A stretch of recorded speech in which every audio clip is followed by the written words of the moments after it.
During the Civil War, there were only two battles fought north of the Mason-Dixon line, Gettysburg and a smaller, lesser-known invasion of the southern Indiana town of Corydon. As part of our Inside Story series, News 8's Adam Pinsker takes us on a journey back into time when rebel soldiers launched a surprise attack on this very small Hoosier town. On July 7th, 1863, Confederate General John Hunt Morgan crossed the Ohio River from Kentucky into Harrison County, Indiana. You got 2,400 troops. You got that many horses. You got to have a way to get them across the river. To do that, Morgan hijacked a steamship.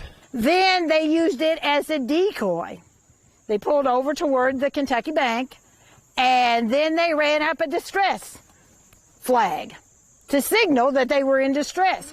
The ploy worked, and once on land, the troops, their horses, and artillery fanned out and headed 15 miles inland for Corydon. It was the toll keeper, and they shot him because he wouldn't give him his gun. President of the Historical Society of Harrison County, Karen Schwartz, shows us one area south of town where Morgan's troops engaged not soldiers from the Union, but members of the Indiana Legion led by Louis Jordan. You've got these 450 volunteer recruit type people lined all the way across, and here he comes with artillery.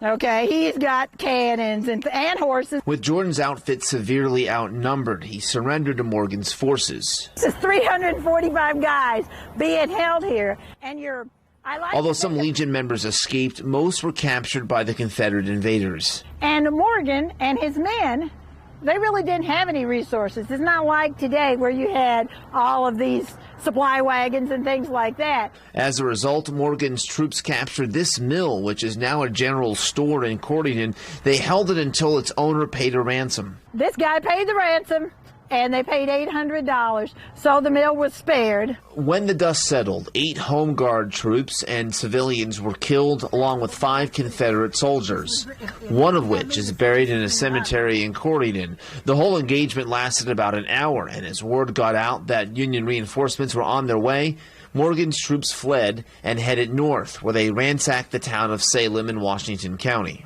Most accounts say that Salem was the hardest hit of any of the towns. Morgan eventually led his forces into Ohio, where they were defeated by the Union Army. While most of Corydon is known more as Indiana's first state capital, locals are well aware of their town's role in a brief but scary event during the Civil War. On a national level, I always feel like, well, how is this not recognized? But then again, sometimes you'll see it called the skirmish. Adam Pinsker, WishTV, WishTV.com, and follow us on Facebook.